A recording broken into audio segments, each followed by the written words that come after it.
Bismillahirrahmanirrahim. Bismillahirrahmanirrahim. Assalamualaikum warahmatullahi wabarakatuh. Waalaikumsalam warahmatullahi wabarakatuh. Yang kita hormati Ibu Nur Akmal, kemudian teman-teman semuanya. Baiklah, di sini saya akan mempresentasikan, menyampaikan sedikit.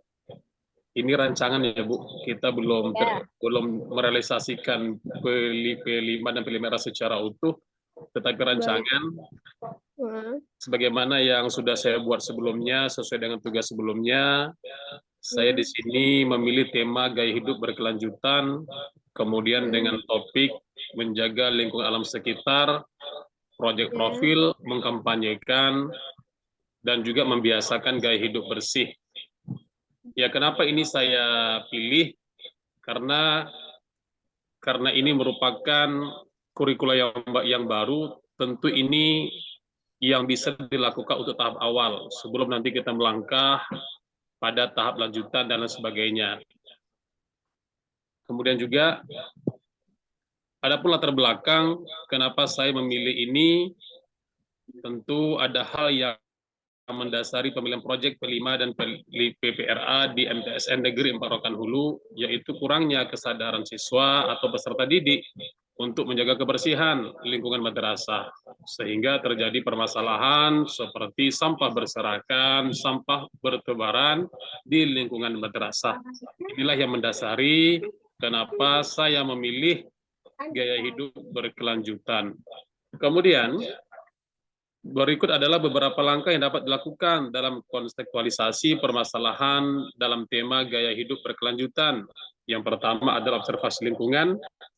Kemudian langkah yang kedua, kita melakukan identifikasi permasalahan.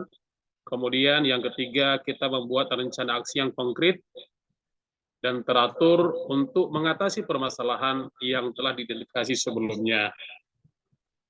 Kemudian, ada beberapa contoh kegiatan aksi nyata yang dapat dilakukan untuk mendukung gaya hidup berkelanjutan. Yang pertama, mengurangi penggunaan plastik sekali pakai, mengganti kantong plastik dengan tas belanja kain yang digunakan berulang kali.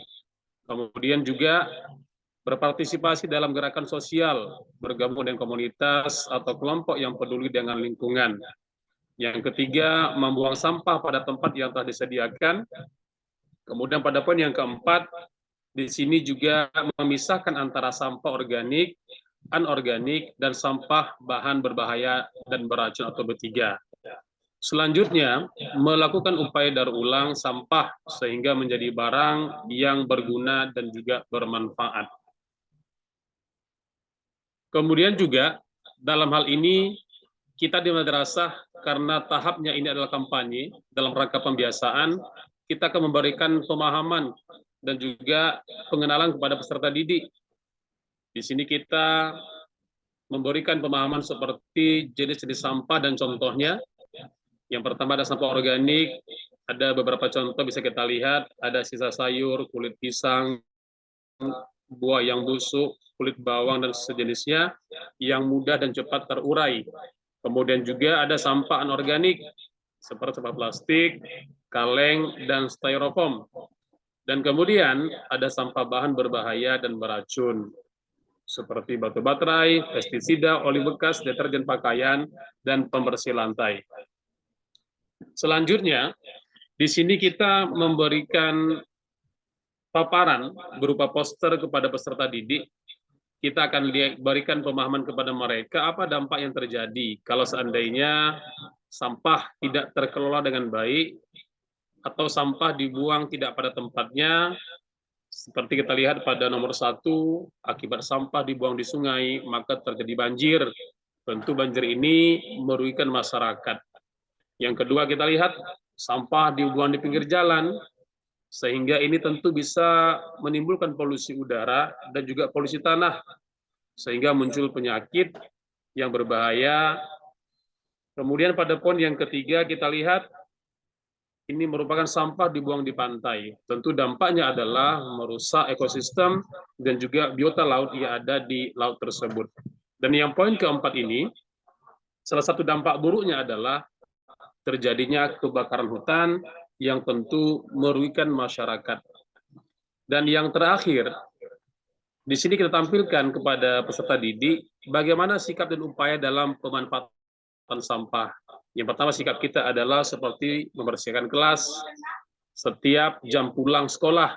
Karena di madrasah kita ini kita terapkan tiket kelas itu diharuskan, diwajibkan pada jam pulang sekolah, sehingga pada jam pagi lokal kita bersih dan debu tidak terkurung di dalam kelas tersebut.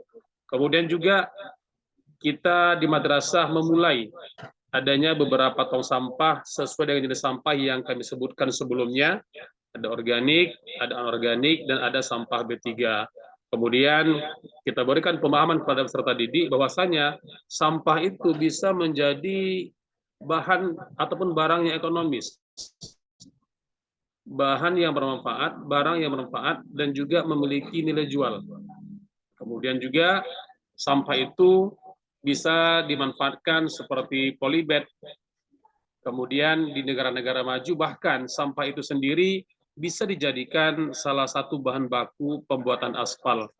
Jadi Bu, inilah sedikit yang bisa kami sampaikan terkait rancangan P5 dan juga PPRA yang ada di Madrasah Sanawiyah Negeri 4 Kabupaten Rokan Hulu. Sebagaimana tadi disampaikan, di madrasah kita belum diterapkan, Ibu. Jadi karena belum diterapkan, maka ini sedikit rancangan yang mungkin ke depannya bisa kami bahas dan kami bincangkan dengan petinggi dan pemangku madrasah dan stakeholder yang ada di madrasah kita ini. Demikian yang dapat kami sampaikan. Saya akhiri. Assalamualaikum warahmatullahi wabarakatuh.